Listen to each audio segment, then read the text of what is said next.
हूँ, प्रणाम करता हूँ। कोटि कोटि प्रणाम सभी लोगों को। मैं वैद्य अरविंद पाठक। आप लोगों को मैं आज जो मूत्र कृच्छता करके पेशेंट हमारे पास आते हैं उसके बारे में मैं चर्चा करूंगा, और कुछ ग्रंथों से अलग कुछ प्रैक्टिकल चीजें मैं मूत्र कृच्छता से रिलेटेड आप लोगों से शेयर करने के लिए आया हूँ। मूत्र कृच्छता के पेशेंट हमारे पास आते हैं प्रैक्टिस में, तो हम लोग मूत्र कृच्छता को अगर हम लोग देखते हैं तो इसमें स्त्रोतोरोध जन्य संप्राप्ति रहती है मूत्र संस्थान में।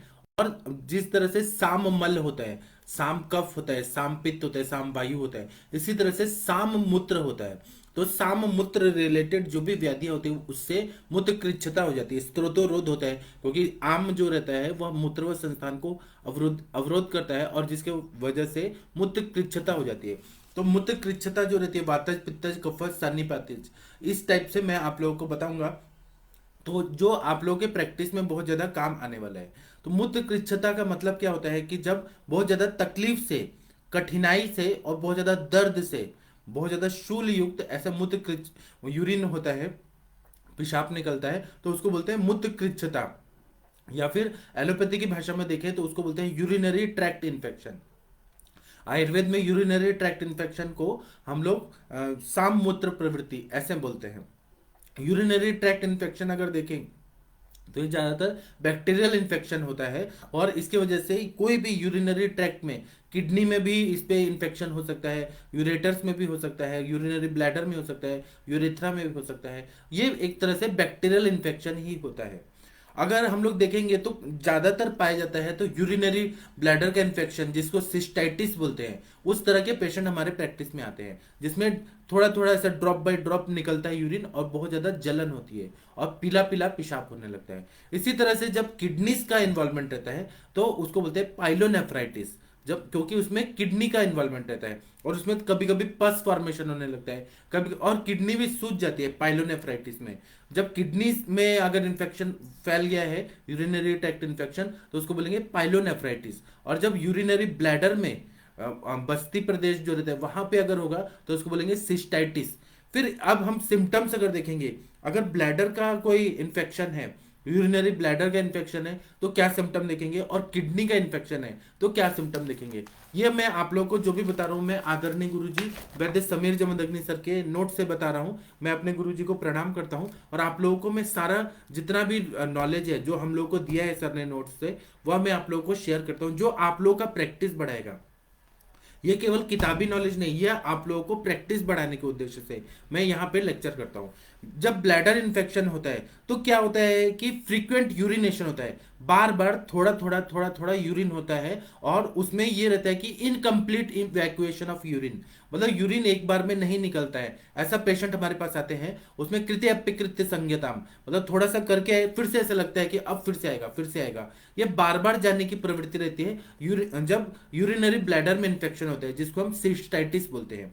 उसी तरह से रात को बहुत ज्यादा यूरिन होता है, जिसको बोलते हैं नॉक्टेरिया नॉक्ट्यूरिया, जिसमें रात में बहुत ज्यादा यूरिनेशन होता है, दिन भर नहीं होगा लेकिन रात को बहुत ज्यादा ये तकलीफ होने लगता है। फिर तीसरा होता है यूरेथ्राइटिस, मतलब यूरेथ्रा में इन्फेक्शन हो जाता है, और उसके वजह से क्या होता है कि पेन होता है बहुत ज्यादा यूरेथ्रा में, या डिस्कम्फर्ट होता है, जलन होती है बहुत ज्यादा जब भी यूरिन पास करते हैं। और दूसरा क्या होता है कि बर्निंग बहुत ज्यादा होता है, जलन होती है पेशेंट को, थोड़ा भी यूरिन करके आएगा तो उसको बहुत ज्यादा जलता है, ऐसा लगता है जैसे उसने कुछ तो लाल मिर्ची पाउडर बहुत ज्यादा खा लिया और वो जला रहा है, इस तरह से उसको कंडीशन होती है। इसको यूरेथ्राइटिस ये भी कंडीशन मानते हैं। जो यूरिनरी ब्लैडर का इन्फेक्शन है वो यूरेथ्रा तक भी चला जाता है, या यूरेथ्रा का इन्फेक्शन यूरिनरी ब्लैडर में, मतलब वहां पे इन्फेक्शन रहता है। उसी तरह से जो सुप्रा प्यूबिक रीजन जो है वहां पे पेन होता है मिड लाइन में, मतलब जहां से सुप्रा प्यूबिक रीजन है बीच में, जो यूरेथ्रा के ऊपर का जो बोन का एरिया है वहां पे दर्द होता है और बहुत ज्यादा सीवियर पेन हो रहा होता है। उसी तरह से पायरिया ऐसा होता है जिसमें पस फॉर्मेशन होता है, पस आता है, यूरिन पास करने के पहले भी आएगा, बाद में भी आएगा, और यूरिनेशन के टाइम पे भी पस आएगा, तो इसको बोलते हैं पायूरिया।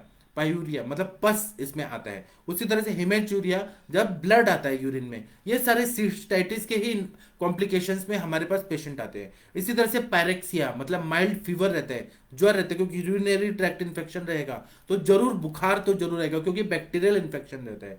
इसी तरह से जो यूरिन होगा उसका गंदा फाउल स्मेलिंग आएगा, क्लाउडी यूरिन आएगा, ऐसा लगेगा जैसे बहुत ही गंदा यूरिन आ रहा है। और उसको ही आविल मूत्रता बहुमूत्रता ऐसा बोला जाता है। बहुत गंदा स्मेल वाला आता है, थोड़ा भी करके आएगा पेशेंट तो पेशेंट को खुद भी यूरिन सहन नहीं होता है। और इसमें ऐसा बोलते हैं कि बस्त गंध, मतलब जिस तरह से बकरे का मूत्र होता है उस तरह से यूरिन होता है। मतलब बकरे का यूरिन बहुत ही बेकार होता है स्मेल में, फॉल स्मेलिंग और क्लाउडी यूरिन इस तरह से होता है जब सिस्टाइटिस का कंडीशन होता है। अब हम लोग देखेंगे, और अब इसमें जो हिमेचूरिया है, ब्लड इन यूरिन, ये अगर ज्यादा दिन तक रहा तो रक्त पित्त जन्य संप्राप्ति होती है, अधोग रक्त पित्त जन्य, मतलब रक्त और पित्त दूषित हो जाता है। तो ये हम लोग ने एक सिम्टम देख लिया। जो मूत्र कृच्छता जो रहती है, मतलब पेनफुल और डिस्कम्फर्ट वाला जो यूरिन होता है उसमें ये जब यूरिनरी ट्रैक्ट मतलब यूरिनरी ब्लैडर में जब इन्फेक्शन होता है तब होता है। अब इसी तरह से किडनी में अगर कोई इन्फेक्शन रहा तो क्या सिम्टम आएंगे, तो सारे ऊपर के जितने सिम्टम्स मैंने अभी बताए, जैसे कि फ्रीक्वेंट यूरिनेशन होगा, और जान के आने के बाद भी उसको लगेगा नहीं कि उसका यूरिन पूरा क्लियर हो गया है, मतलब इनकम्प्लीट इवैक्यूएशन ऑफ यूरिन, ऐसा सिम्टम आएगा। फिर रात को यूरिन बहुत ज्यादा आएगा। फिर उसके बाद में यूरेथ्राइटिस भी होगा, क्योंकि किडनी में है तो यूरेथ्राइटिस भी होके, सिस्टाइटिस होके भी किडनी पे होगा, तो इसकी वजह से बर्निंग होगा, बहुत ज्यादा डिस्कम्फर्ट होगा। उसी तरह से पेन होगा, सुप्राप्यूबिक रीजन में बहुत ज्यादा पेन, सीवियर पेन हो रहा होगा। फिर पस आएगा, हिमेचूरिया होगा, मतलब ब्लड आएगा। उसी तरह से फीवर रहेगा, और क्लाउडी और फॉल स्मेलिंग यूरिन ऐसा आएगा। ये सारे जितने सिम्टम हैं वह किडनी के इन्फेक्शन में, पाइलोनेफ्राइटिस में भी दिखते हैं। इसी तरह से एमएसिस, उल्टी आती है पेशेंट को बहुत ज्यादा, या जब किडनी में इन्फेक्शन रहता है तो उल्टी आना, एमएसिस होना, छर्दी होना, ये होता है। उसी तरह से बैक में, साइड में, ग्राइन एरिया में बहुत ज्यादा पेन होता है। इसी तरह से एब्डोमिनल पेन होता है, पेन मतलब पेट में, पेट फूला रहता है, आधमान रहता है, प्रेशर बहुत ज्यादा पड़ता है। उसी तरह से उसको ना ऐसे कांपते रहते हैं पेशेंट, चिल्स रहता है, मतलब शीत पूर्वक ज्वर जो रहता है, ठंडी बज के बुखार आता है, बुखार भी आता है जब किडनी का इन्फेक्शन, पाइलोनेफ्राइटिस रहता है। इसी तरह से रात को पसीना बहुत ज्यादा आता है, पूरा शरीर ठंडा है लेकिन रात को पसीना बहुत ज्यादा आता है, और बहुत ज्यादा थकावट रहती है। तो हम लोग ना इससे ये समझ जाते हैं कि इसमें किडनी का इन्वॉल्वमेंट है, पाइलोनेफ्राइटिस है। अब मूत्र कृच्छता तो है ही, हम इसको और भी आगे एनालिसिस करके देखते हैं तो इसमें चल गुण जो है वायु का वह कम हो जाता है, मतलब चल गुण का क्षय हो जाता है, और इसलिए यूरिन जो है वो अच्छे से नहीं निकल पाता है। वायु का ही गति, यहाँ पे अपान वायु की गति रुक जाती है या स्लो हो जाती है, चल गुण का क्षय हो जाता है। उसी तरह से उष्ण और तीक्ष्ण गुण जो पित्त का है वह बढ़ जाता है। जो भी कोई भी मूत्र कृच्छता रहे, सिस्टाइटिस रहेगा या फिर पाइलोनेफ्राइटिस रहेगा, मूत्र कृच्छता रहेगा, तो उष्णता और तीक्ष्णता यूरिन का और पित्त का, क्योंकि मूत्र से ही वो पित्त का मैनिफेस्टेशन हो रहा है, तो बहुत ज्यादा जलन होती है, दाहपाक ऐसे भी कंडीशन हो जाते हैं।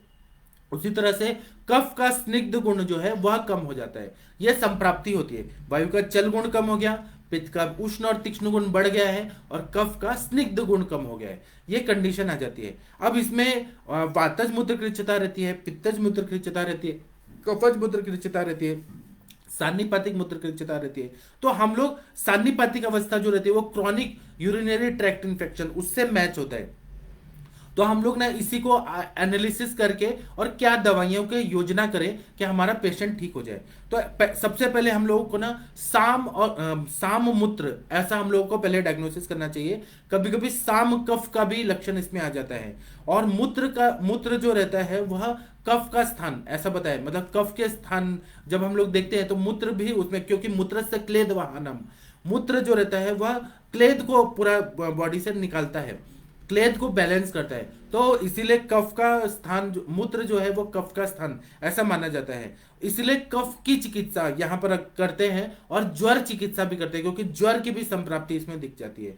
तो इसके लिए तिक्त रसात्मक, क्योंकि पित्त का उष्ण और तीक्ष्ण गुण बढ़ा हुआ है, और हमें ऐसा कोई रस देना है जो वायु को बढ़ाए, क्योंकि वायु का गुण जो है चल गुण क्षय हुआ है। तो जो तिक्त रस होता है वो वायु को थोड़ा ऊपर चल गुण को बढ़ा देगा, क्योंकि तिक्त रस, कटु रस, कषाय रस वायु का प्रकोपक है, तो इसलिए तिक्त रस बेस्ट रहता है। दूसरा, कटु रस दे नहीं सकते, क्योंकि कटु रस देंगे तो उष्णता तीक्ष्णता और बढ़ेगा, पित्त और बढ़ेगा। तो पित्त का शमन करने वाला भी दवाई चाहिए। और जो कफ का जो ये है, कफ को भी बैलेंस करने वाला चिकित्सा। तो इसीलिए तिक्त रसात्मक, क्योंकि सामता को भी हमें पहचाना है, साम मूत्र प्रवृत्ति हो रही है, इसलिए तिक्त रस सबसे बेस्ट है। और पित्त और कफ शमन चिकित्सा ये हम लोग देखते हैं, और आम पाचन यह भी देखते हैं। अब इसमें क्या क्या घटक द्रव्य, क्या क्या मेडिसिन रहता है, एक एक हम लोग वातज मूत्र कृच्छता, पित्तज मूत्र कृच्छता, कफज मूत्र कृच्छता, सान्निपातक मूत्र कृच्छता, इसके हिसाब से हम लोग देखेंगे। आप लोग को कोई भी मेरी बात समझ नहीं आ रही है या कोई डाउट है तो आप यहाँ पर इनबॉक्स में लिख दीजिए, हम लोग उस पर और चर्चा करेंगे। क्योंकि मैंने अपने हिसाब से पढ़ाई करके अपने सर के नोट से मैं पढ़ा रहा हूं, लेकिन मुझे मालूम नहीं है कि आप लोगों को क्या समझ आ रहा है क्या नहीं समझ आ रहा है। इसलिए आप लोग खुले मन से आप लोग लिखिए, हम लोग उसको डिस्कस करेंगे। तो अभी वातज मूत्र कृच्छता के पेशेंट आते हैं जिसमें यूरिन जो होता है बहुत ज्यादा दर्द, मतलब बहुत ज्यादा शूल युक्त मूत्र कृच्छता रहती है, बहुत ज्यादा पेन होता है और थोड़ा थोड़ा ही यूरिन हो रहा होता है। तो उसमें वृहत्यादि कषायम जो आता है वो 45 ml सुबह 45 ml शाम को, ये अगर देते हैं खाने के पहले तो वह वातज मूत्र कृच्छता में बहुत अच्छा फायदा होता है। इसी तरह से सुकुमार कषायम 45 ml सुबह 45 ml शाम को खाने के पहले देने से बहुत अच्छा फायदा होता है। फिर वीर तरादि कषायम, वीर तरादि गण जो है यह अपने सुश्रुत संहिता में लिया है, उसके जो जो मेडिसिन मिलते हैं वह सबका काढ़ा बना के, और वीर तरादि गण का कषाय मार्केट में भी मिलता है, साउथ की कंपनियां बनाती है, वो अगर दे दिया जाए फ्रेश बनाए तो ज्यादा फायदा करता है। 45 ml सुबह 45 ml शाम को यह अगर दे दिया जाए तो बहुत अच्छा फायदा होता है। इसी तरह से अमृत आदि कषायम जो है 45 ml सुबह 45 ml शाम को, क्योंकि हमें तिक्त रस का प्रयोग करना है। तो इसमें अमृतादि कषाय में क्या क्या घटक द्रव्य है, तो अमृता है मतलब गुडुचि है, शुंठी है, आमलकी है, आरगवद है और गोक्षुर है। ये इतना बढ़िया काम करता है अमृत आदि कषायम। मैं फिर से बताता हूं, इसमें गुडुचि है, शुंठी है, आमलकी है, आरगवद है और गोक्षुर है। या अमृत आदि कषायम अगर देते हैं तो वातज मूत्र कृच्छता में बहुत अच्छा फायदा होता है।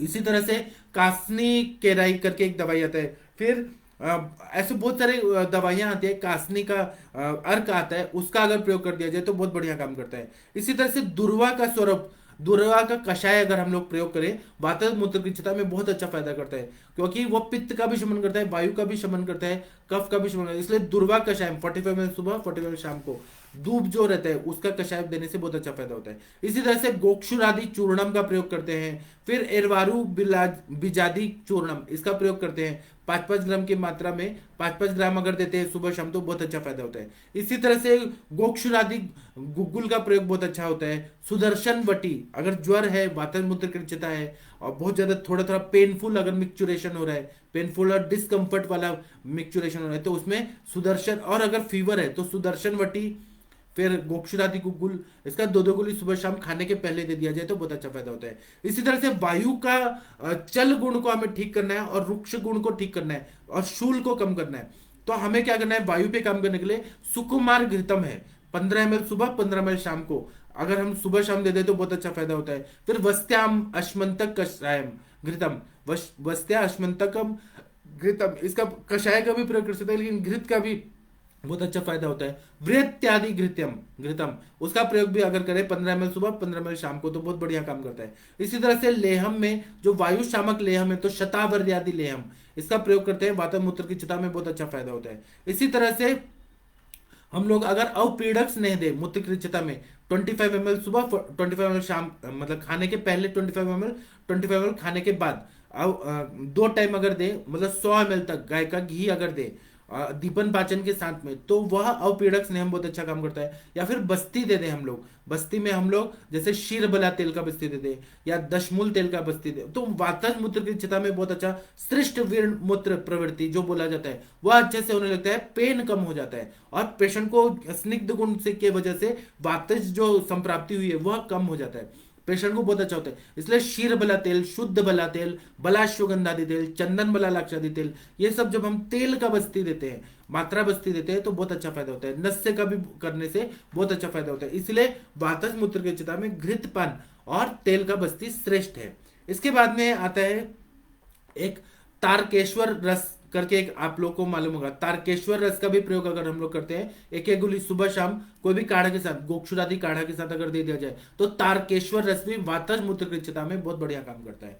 इसी तरह से जब पित्तज मूत्र कृच्छता रहती है, बहुत ज्यादा दाह प्रवृत्ति हो रही है, मतलब बहुत ज्यादा जलन हो रहा है और यूरिन जो है उसका एसिड लेवल बहुत ज्यादा बढ़ जाता है, तो इसमें हमें एसिड लेवल को बैलेंस करना है, उष्णता और तीक्ष्णता को ठीक करना है, दाह पाक जो कंडीशन है उसको बैलेंस करना है, तो हमें तिक्त रसात्मक द्रव्य का प्रयोग करना पड़ेगा, तिक्त मधुर कषाय रसात्मक द्रव्यों का। तो उसमें हम लोग कोकिलाक्ष कषाय कषायम का प्रयोग करते हैं। 45 ml सुबह, 45 ml शाम को अगर खाने के पहले दे दिया जाए तो बहुत अच्छा फायदा होता है। इसी तरह से त्रिफला का कषाय अगर दे देते हैं तो वह पित्तज मूत्र की क्षता में बहुत अच्छा फायदा होता है। फिर विदार्यादि कषायम का प्रयोग अच्छा होता है, शतावर्यादि कषायम का प्रयोग अच्छा होता है, सारीवादी कषायम का प्रयोग अच्छा होता है, श्वेत चंदनादि कषायम का प्रयोग। श्वेत चंदन जो है वो पित्तज मूत्र की क्षता में बेस्ट रहता है, वो पित्त की उष्णता तीक्ष्णता को बैलेंस कर देता है। इसी तरह से शतावर्यादि कषायम है जिसमें शतावरी है, कुश है, काश है, गोक्षुर है, विदारी है, शाली चावल है, इक्षु है,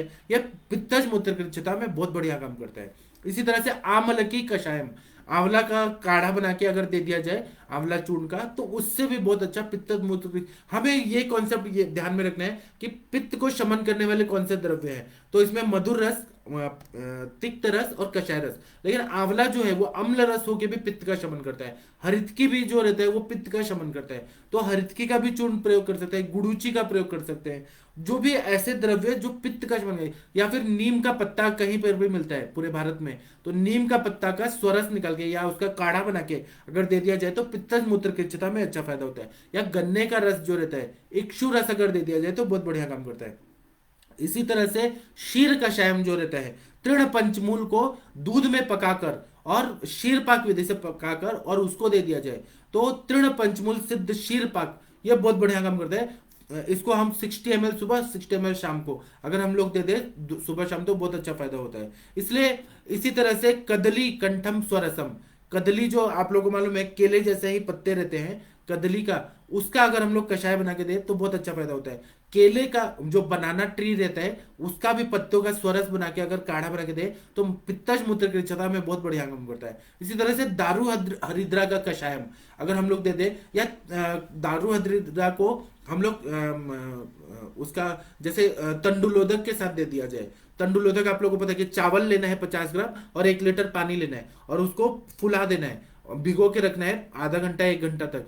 चावल फूल जाएगा तो चावल का भात बनाने के लिए दे दीजिए, और वो जो पानी है उसमें मिश्री डाल के और दारू हरिद्रा के चूर्ण के साथ मिक्स करके पीने के लिए दे दिया जाए तो पित्तज मूत्र की क्षता में बेस्ट दवाई है। इसी तरह से एरवारू बीजादि चूर्णम करके एक आता है साउथ में, यह बहुत ज्यादा चलता है।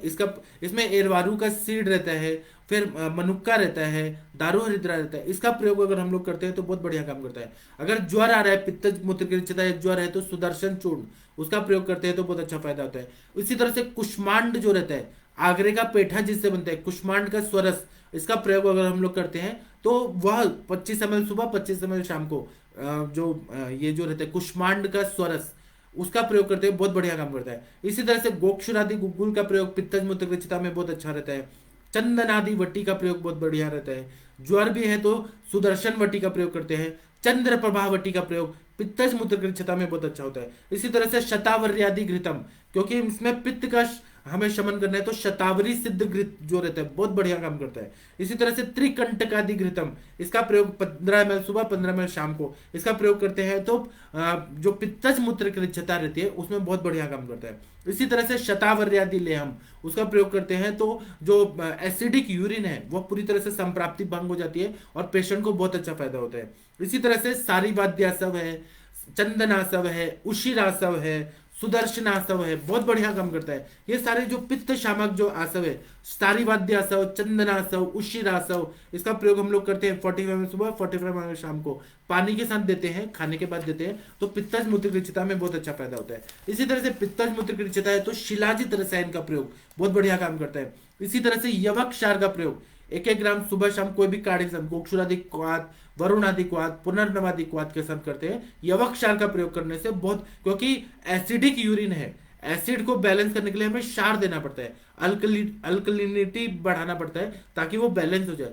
तो इसलिए यवक क्षार का प्रयोग करते हैं तो बर्निंग मिक्सचुरेशन जो है, सदाह मूत्र प्रवृत्ति है, वो पूरी तरह से ठीक हो जाता है। इसी तरह से कपूर जो रहता है, यूरेथ्रा के भाग में कपूर थोड़ा रख दे तो इससे क्या होगा कि मतलब यूरेथ्रा के पास रख दे तो इससे क्या होगा कि उससे ठंडक मिलेगी और जो मैकेनिकल ऑब्स्ट्रक्शन है यूरिन का वह दूर हो जाएगा, वहां के जो स्थान में जो इन्फेक्शन है वो ठीक हो जाता है। इसलिए कपूर रखना बहुत बढ़िया काम करता है पित्तज मूत्र की क्षता में। इसी तरह से कफज मूत्र की क्षता जब रहती है तो हम लोग वीर तरादि कषायम, कफज मूत्र कृच्छता में अल्प अल्प मूत्र प्रवृत्ति होती है और उसमें बहुत ज्यादा प्रोटीन आने जैसा होता है और बहुत मतलब उसमें भी तकलीफ हो रही होती है, लेकिन पेशेंट को हुरलास हो रहा होता है, उल्टी आ रही होती है, हुरलास हो रहा होता है, छर्दी आती है, शरीर बहुत ज्यादा जड़ पड़ता है, सर में दर्द हो रहा होता है और उल्टी का सिम्टम से हमें लोग पता चला, श्वास भी लगता है, तो हम लोग कफज मूत्र कृच्छता इसको डायग्नोज करें सार्वधायिक लक्षण के हिसाब से।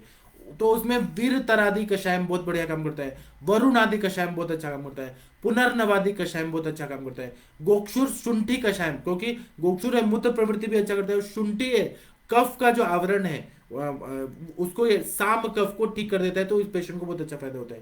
फिर कटक खदीर आदि कषायम इसका प्रयोग करते हैं तो बहुत अच्छा फायदा होता है। इसी तरह से अजाजी पतादी चूर्णम करके एक आता है, साउथ की कंपनियां बनाती हैं, उसका 5 ग्राम सुबह 5 ग्राम शाम को इसका प्रयोग करते हैं तो बहुत अच्छा फायदा होता है। हरितकी का चूर्ण जो रहता है, हिरडा का चूर्ण, हरितकी का चूर्ण, यह जो रहता है 2-2 चम्मच सुबह शाम शहद के साथ देते हैं तो कफज मूत्र कृच्छता में बहुत बढ़िया काम करता है। इसी तरह से चंद्र प्रभावटी, गोक्षुर आदि गुगुल 2-2 गोली सुबह शाम खाने के पहले दे दिया जाए तो बहुत बड़े, खाने के पहले इसलिए क्योंकि अपान क्षेत्र में हमें काम करना है तो बहुत बढ़िया काम करता है। इसी तरह से दशमूल हरितकी लेहम आता है, उसका प्रयोग अगर हम लोग 2-2 चम्मच सुबह शाम कर दें तो कफज मूत्र कृच्छता में बहुत बढ़िया काम करता है। इसी तरह से पुनर्नवासवम अगर 45 ml सुबह 45 ml शाम को पुनर्नवासव का प्रयोग करें तो कफज मूत्र कृच्छता में बहुत बढ़िया काम करता है। इसी तरह से स्वर्ण वंगम, स्वर्ण वंग करके एक दवाई आता है, आप लोगों को पता है स्वर्ण वंग, वह 1 रत्ती सुबह या 2 रत्ती सुबह शाम अगर दे दिया जाए तो बहुत अच्छा काम करता है। इसी तरह से सान्निपातिक मूत्र कृच्छता जब रहती है तो सान्निपातिक में क्रॉनिक यूरिनरी ट्रैक्ट इन्फेक्शन रहता है, तीनों दोष का इन्वॉल्वमेंट रहता है, उसमें शूल भी रहता है मूत्र कृच्छता में, मतलब कठिनाई से यूरिन में रहता है, शूल भी हो रहा होता है, दाह भी हो रहा होता है और हुरलास भी हो रहा होता है, कफ के भी लक्षण दिखते हैं, तो इसमें गुड़ुच्चादि कषायम का प्रयोग करते हैं। क्रॉनिक यूटीआई, उसमें क्रॉनिक यूटीआई को सारे सिम्टम्स सान्निपातिक मूत्र कृच्छता से मिलते हैं, तो इसलिए हम लोग गुड़ुच्चादि कषायम 45 ml सुबह 45 ml शाम को अगर देते हैं तो बहुत बढ़िया काम करता है।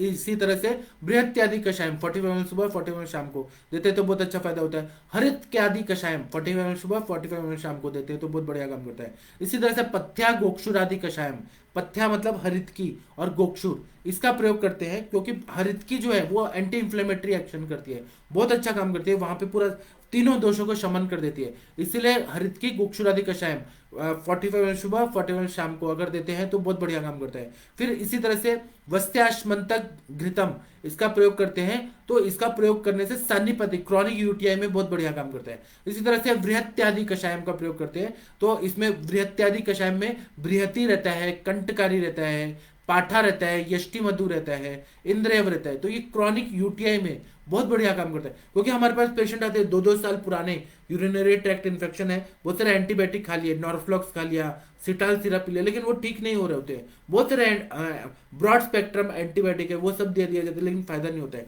लेकिन जैसे ही हम लोग उनको बृहत्यादि कषायम जिसमें बृहति है, कंटकारी है, पाठा है, यष्टि मधु है, इंद्रव है, ये जब देते हैं तो बहुत बढ़िया काम करता है। इसी तरह से निशा आम्लक आदि चूर्णम, मतलब जो हल्दी रहता है उसको निशा बोलते हैं, और आम्ल की चूर्ण अगर हम लोग देते हैं तो क्रॉनिक से क्रॉनिक जो यूरिनरी ट्रैक्ट इन्फेक्शन है उसमें बहुत बढ़िया काम करता है। कभी भी आपके पास ऐसे पेशेंट है जिनका यूरिन कंट्रोल नहीं हो रहा है, उनको सिस्टाइटिस है या पाइलोनेफ्राइटिस है, तो आप हल्दी और आम्लकी का चूर्ण सुबह शाम दे दीजिए, बहुत बढ़िया काम करता है। इसी तरह से चंद्र प्रभावटी, चंद्र प्रभाव चाम स्तंभु निम्बम सुरदारव हरिद्रादि विषादारवी पिप्पली मूल चित्रकम, ये जो बताया ना चंद्र प्रभा में जितने, मैं श्लोक बाद में बताऊंगा, तो ये जितने चंद्र प्रभा के घटक द्रव्य हैं वह क्रॉनिक यूटीआई में बहुत बढ़िया काम करते हैं। इसी तरह से अब्रक भस्म का प्रयोग करते हैं शहद के साथ, 4-4 रत्ती की मात्रा में देते हैं सुबह शाम, तो बहुत बढ़िया काम करता है।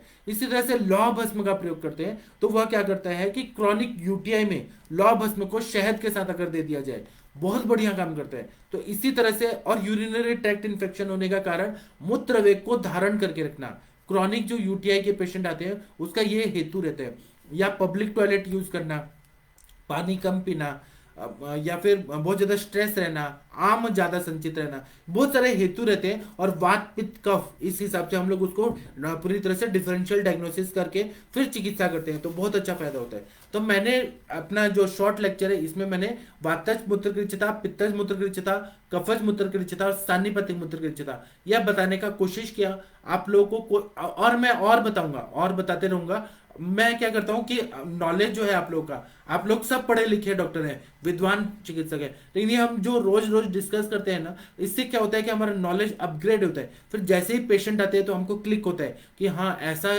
दवाई देंगे तो और अच्छा फायदा होगा। इसलिए आप लोग मेरा लेक्चर सुना करिए और हम लोग और भी चर्चा करेंगे ऐसे ही और कोई विषय पे। तो अभी मैं लेक्चर समाप्त करता हूँ। आप लोग के जो भी प्रश्न है वो आप इनबॉक्स में लिख दीजिए, मैं उसका उत्तर देने का कोशिश करता हूँ। आप लोग भारत के सर्वश्रेष्ठ चिकित्सक हैं, इसलिए मुझे प्राउड फील होता है आप सभी लोगों पे। आप लोग कभी भी हार नहीं सकते हैं, आप लोगों को तो बहुत अच्छा प्रैक्टिस करना है और पेशेंट को ठीक करना है। शिवम आयुर्वेद जी नमस्ते प्रणाम आपको। डॉक्टर पंडित परमानंद जी नमस्ते प्रणाम आपको। डॉक्टर सविता पेठे जी नमस्ते प्रणाम आपको। डॉक्टर संगमित्रा लोखंडे जी नमस्ते आपको भी और हैप्पी रिपब्लिक डे आपको भी। डॉक्टर रितिका बाली जी नमस्ते प्रणाम आपको। डॉक्टर रितिका बाली जी बहुत दिन के बाद आप आई हैं, आपका स्वागत है यहाँ पर। अभी हम लोग इंटरेक्टिव सेशन करेंगे तो मैं आपको पासवर्ड और आईडी दे दूंगा, उसमें भी आप आइएगा। रितिका जी मुझे बहुत खुशी होगी दिल से। डॉक्टर विकास विश्वकर्मा जी नमस्ते प्रणाम आपको।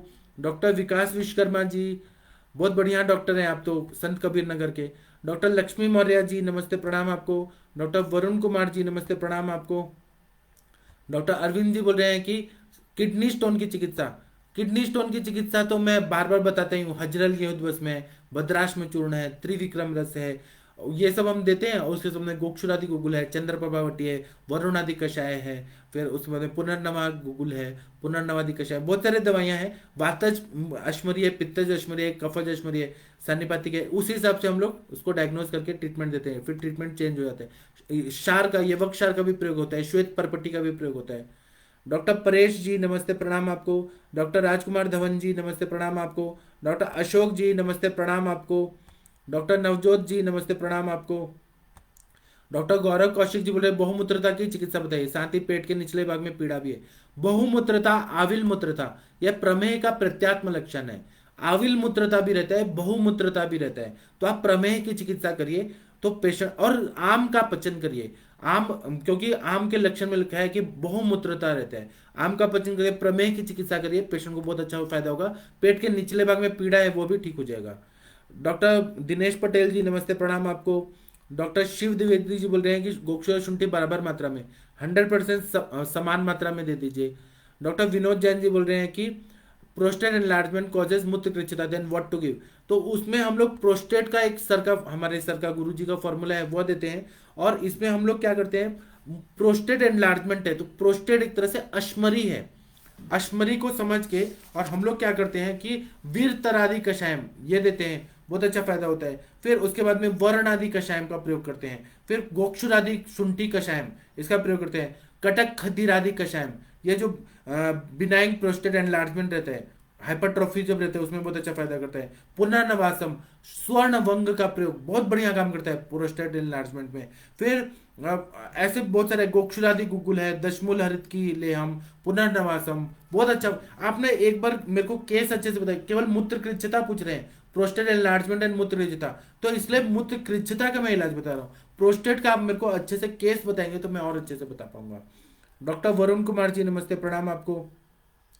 डॉक्टर रंजीत गुप्ता जी बोल रहे हैं कि सर एक मरीज को खाना खाने के बाद वायु ऊर्ध्वगामी हो जाता है, चक्कर आना, अनकंफर्टेबल फील होता है, वायु अनुलोमन के लिए क्या दें?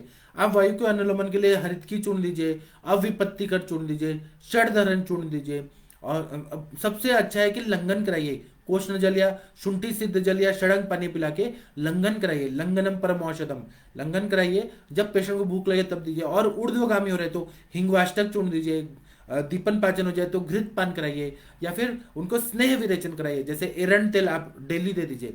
एरंड तेल देंगे तो वायु का भी शमन होगा, वायु का रुक्ष गुण शमन होगा, और रोज का रोज पेट साफ होने से अपान वायु भी निकल जाएगा, मल भी निकल जाएगा, तो पेशेंट को बहुत बढ़िया फायदा होगा।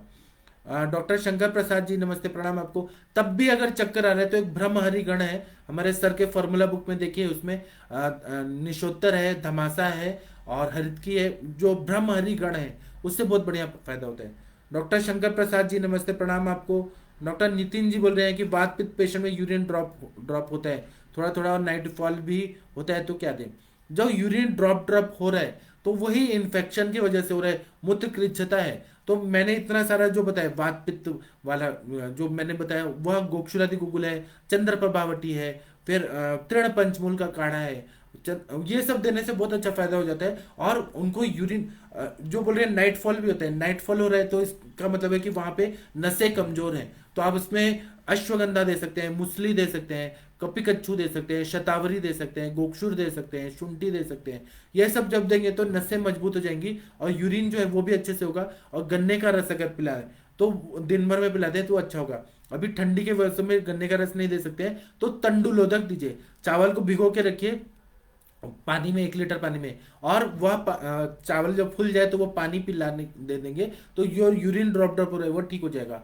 और तब भी नाइटफॉल अगर हो रहा है तो पेशेंट का मनोविकृति है, तो मनोविकृति में उसको बोले कि जो पॉर्न वीडियोस, एडल्ट वीडियोस देख रहे हैं वह पूरी तरह से बंद करें और स्पोर्ट्स चैनल ज्यादा देखें, स्पोर्ट्स चैनल देखें या आध्यात्मिक हो जाए तब वो ठीक हो जाएगा। डॉक्टर ओम प्रकाश जी नमस्ते प्रणाम आपको। वैद्य आरती शर्मा जी नमस्ते प्रणाम आपको। शिवम आयुर्वेद जी बोल रहे हैं कि मूत्राघात का वीडियो बनाइए, जी जरूर मैं बनाऊंगा। डॉक्टर रूपल अग्रवाल जी बोल रहे हैं कि फीमेल्स में इन्फेक्शन रिकरेंस हो जाते हैं, मोस्टली क्रॉनिक हो जाता है, हाउ टू ट्रीट। अब देखिए फीमेल्स में पब्लिक टॉयलेट यूज करना या मूत्र वेग का धारण करना, क्योंकि सब जगह यूरिन पास करने के लिए शौचालय मिलता है ऐसा नहीं होता है, तब हम लोग इनको क्या करते हैं कि चंद्र प्रभावटी फिर गोक्षुरादि गुगुल यह देते हैं। और दूसरा पेशेंट को हमें बोलना है कि मूत्र वेग को धारण न करें। तब भी अगर वो कर रहे हैं तो गुडुच्यादि कषायम, मैं तो सारे जैसे रस पाचक है, पटोल इंद्र कुटकी है, रस पाचक, रक्त पाचक, ऐसे द्रव्य देता हूं जो तिक्त रसात्मक है। हरित के आदि कषायम का प्रयोग करते हैं, पाठा गोक्षुरादि कषायम का प्रयोग करते हैं।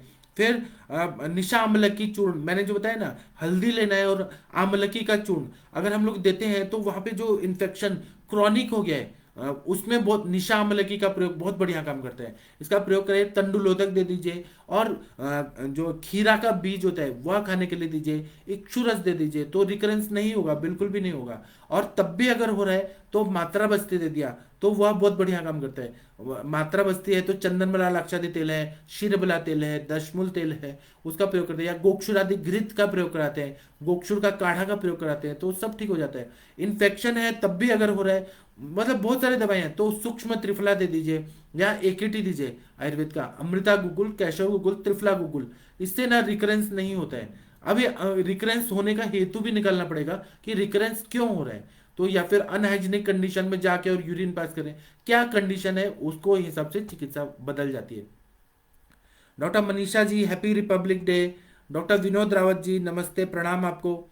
डॉक्टर नितिन जी बहुत बढ़िया चीज पूछ रहे हैं, सर कोलाइटिस के पेशेंट का आयुर्वेदिक दवाई देने से ठीक हुआ लेकिन गुरु आहार नहीं पचा पा रहे हैं, एब्जॉर्प्शन बढ़ाने के लिए क्या दें, पित्तवात प्रकृति परपटी दे रहा हूं लेकिन ग्रहणी का बल नहीं बढ़ रहा है। तो इसमें कपर्दिका का जो रहता है, कपर्दिका इतना बढ़िया काम करता है। और पेशेंट को लंघन कराइए सर नितिन जी, आप अब उनको बोले कि जब तक भूख नहीं लगती है खाना नहीं देना है। वो आहार गुरु क्यों हो रहा है, क्योंकि अग्नि मंद है, अभी भी पक्वाशय में और ग्रहणी दृष्टि है, पक्वाशय में वायु है, उनको भूख लगने पर ही खाना देना है। और बाकी टाइम पे उनको सूप या जूस दे दीजिए और ज्यादातर ऐसा चीज दीजिए जो मतलब वो अग्नि को लघु रहे, लघु संतर्पक कारक आहार दीजिए, पेशेंट को बहुत अच्छा फायदा होगा। कपर्दिका बस जो रहता है या शंख भस्मी एब्सॉर्प्शन बढ़ाते हैं, सुधा कल्प जो रहता है, प्रवाल मुक्ता फल शंख शुक्ति कपर्दिका, प्रवाल पंचामृत भी बहुत अच्छा काम करता है। प्रवाल है, प्रवाल मुक्ता, मोती भस्म है, मोती पिष्टी है, शंख शुक्ति कपर्दिका, और इसमें सबसे अच्छा कपर्दिका है, वह एब्सॉर्प्शन एसिमिलेशन को अच्छा काम करता है। डॉक्टर रूपल अग्रवाल जी बोल रहे हैं कि फीमेल्स में यूरिन इनकंटिनेंस के लिए क्या दें।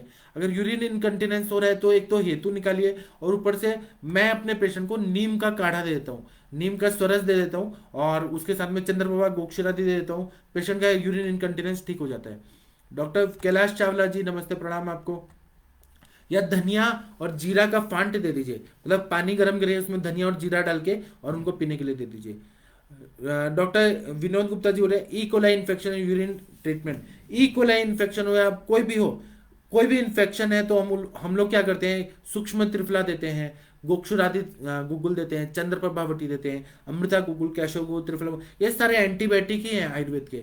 अमृता मतलब गुडुचि जो है ना वो बहुत बढ़िया काम करता है, इसलिए बला गुडुच्यादि कषायम या गुडुच्यादि कषायम बहुत अच्छा काम करता है। नीम नीम गुडुच्यादि कषायम, पटोल कटूर हंड्यादि कषायम, सारे तिक्त रसात्मक द्रव्य देते हैं, वह पूरे बैक्टीरिया को, ई कोलाई को, सबको मार देते हैं। डॉक्टर गगन अग्रवाल जी बोल रहे हैं 8 मंथ प्रेगनेंसी है, 1100 ग्राम वेट है बच्चा का, इसमें आप वेट बढ़ाने के लिए क्या दे सकते हैं? देखिए वेट बढ़ाना है तो आयुजीआर अगर है तो उसमें स्वर्ण मालिनी वसंत बहुत बढ़िया काम करता है। आम अपचन के लिए आप लवण भास्कर चूर्ण दे दीजिए, या फिर आप आम पाचक वटी दे दीजिए, रस पाचक दीजिए या रक्त पाचक दीजिए, मतलब जो आम का पचन करे ऐसे द्रव्य दे, अजवाइन दे दीजिए, शुंठी दे दीजिए, त्रिकट्टू दे दीजिए, पंचकोल दे दीजिए, ये सारा आम पाचन करता है और सेफ दवाई है। हिंगवाष्टक चूर्ण दे दीजिए, अजमोदाती चूर्ण, दाढ़ी मास्टक चूर्ण, ये बहुत सेफ दवाई है। और वेट बढ़ाना है तो स्वर्ण मालिनी वसन, फर्स्ट ट्राइमेस्टर में लघु मालिनी वसन, सेकंड ट्राइमेस्टर में मधु मालिनी वसन, और थर्ड ट्राइमेस्टर में स्वर्ण मालिनी वसन। ये सेफ मेडिसिन है, ये देने से आयुजीआर इंट्रायूट्राइन ग्रोथ रिटार्डेशन में बहुत बढ़िया काम करता है। और भी आपको ग्रोथ बढ़ाना है तो आप पेशेंट को गर्भपाल रस दे दीजिए, गर्भपाल रस, स्वर्ण मकर ध्वज, ये बहुत बढ़िया काम करता है। डॉक्टर आर के मिश्रा जी नमस्ते प्रणाम आपको।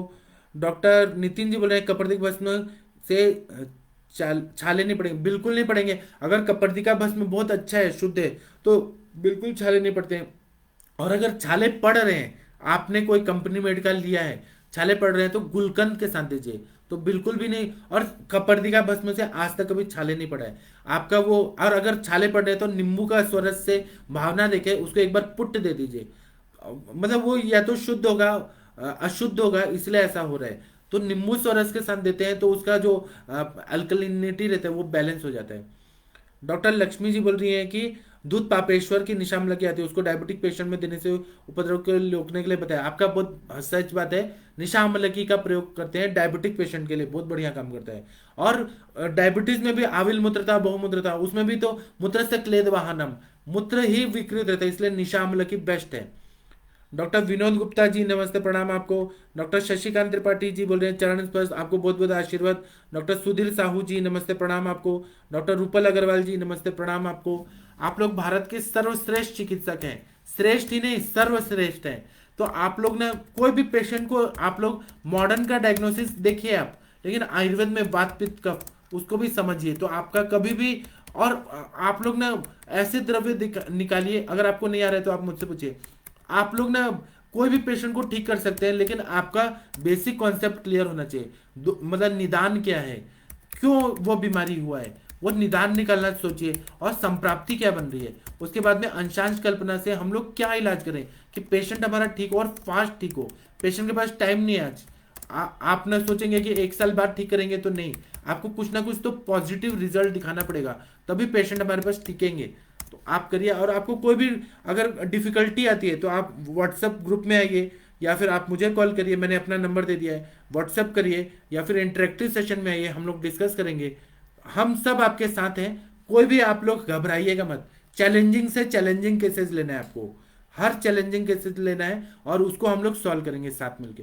तो अभी मैं अपना समाशा बंद करता हूँ, ये लेक्चर बंद करता हूँ। हम लोग अब 8:15 मिलेंगे इंटरेक्टिव सेशन में। इंटरेक्टिव सेशन का मैंने आईडी और पासवर्ड दे दिया है, आप सब लोग जुड़िए। और व्हाट्सएप ग्रुप में ज्वाइन होना है किसी को आयुष दर्पण के, तो आप मुझे मैसेज करिए, मैंने अपना नंबर दिया है, मैं आपको लिंक दूंगा, वो लिंक भर के आप लोग ज्वाइन हो सकते हैं। तो अभी का मैं लेक्चर समाप्त करता हूँ। प्रणाम सभी लोग को।